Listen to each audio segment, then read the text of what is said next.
Hey everybody, this is Rykard here again, and welcome to another episode of my Leaf Green playthrough. Where we last left off, we ended up in Peter City, and somebody asked to check out the natures on the Pokemon. I think I did that before in the previous video, but I might as well just look at it now. But yeah, we got a naughty Pikachu, a naive Spearow, and a naughty Orion, or Bulbasaur, I guess. But unfortunately, for purposes of right now, my Bulbasaur doesn't actually know Vine Whip, so I'm going to take the opportunity to go level it up by 1 because I think it learns it at level 10, and I will meet you back at the end of that little series. I'm just going to cut that out because it's kind of boring to watch, so I will see you in a moment. Alright everyone, so we are back, and my Bulbasaur learned Vine Whip, finally got its level 10, and so I think we're pretty much ready to take on Brock. Obviously using mostly types that are 4 times weak to grass, being Onix with the rock ground type and the Geodude with the rock ground type. Shouldn't be too much trouble for Bulbasaur. So that's always really nice, especially when you're starting out with one of the 2 best starters in the game, at least for the beginning purposes, which are Bulbasaur and Squirtle.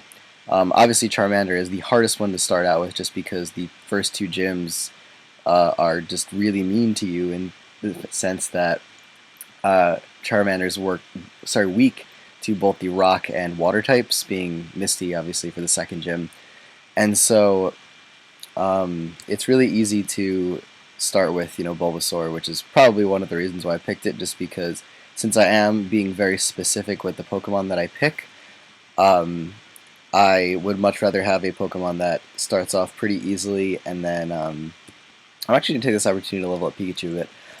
Starts off pretty easy, and then since I won't need it later in the game, I can just get rid of it without really sacrificing too much, since I'm going to be switching it for a Pokemon that I'm getting through a trade. So I actually should have had Pikachu lead, but whatever. Vine Whip I think is a 2-hit KO on Sandshrew, since it's not a rock ground, it's just ground. Yep, there you go. And I don't know what it knows at this level in the game, but I guess it just went for a defense curl twice. I think it's just like Scratch. I don't even think it learns a ground type until much later, or ground type move until much later, so Sandshrew is kind of a pushover at this point. But that should give Pikachu some nice experience. Grew level 4, they grow level 5, yeah, there we go.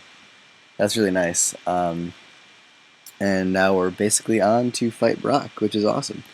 That was probably the easiest first battle of a gym that we're ever going to have. The funny thing about this is that it is extremely easy, as you can see, to just kind of skip this dude. Like, you can just kind of run around this gym really easily and get away from that guy, but no big deal. And I'm actually going to put Pikachu out first because I might as well just level it up, as it's at a pretty low level right now, and it will be very helpful for when I fight Misty. The cool thing about, or I guess the trade with Pikachu, is that you're trading a Raichu for an Electrode. So it's really not like you're losing an electric type, so you know you're going to have that for the basically entirety of the game, since the Electrode doesn't come until you get onto Cinnabar Island. But we're with Brock, and I think it's wearing its Gen 3 clothes outfit. I don't know. But yeah, obviously Pikachu can't do anything unless we...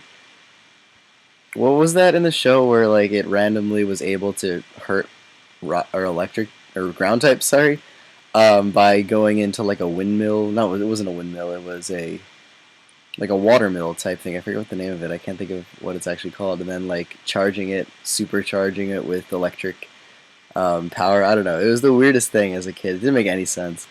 But somehow Pikachu was able to kill a ground type then. But and then it beat Onix by what was it? Like having the sprinkler go off or something. It was the dumbest thing.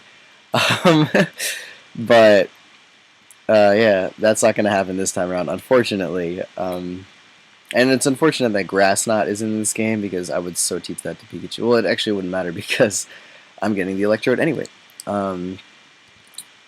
But let's see. Oh yeah, one thing that I foresaw previously as being a problem is that the majority of the Pokemon I'm getting in this playthrough, at least that I'm using in this playthrough, are 3 of them are weak to Ice, which is going to make fighting Lorelei in the Elite Four a very, very difficult task at the beginning, because most of those Pokemon are obviously going to have some pretty powerful ice moves coming my way.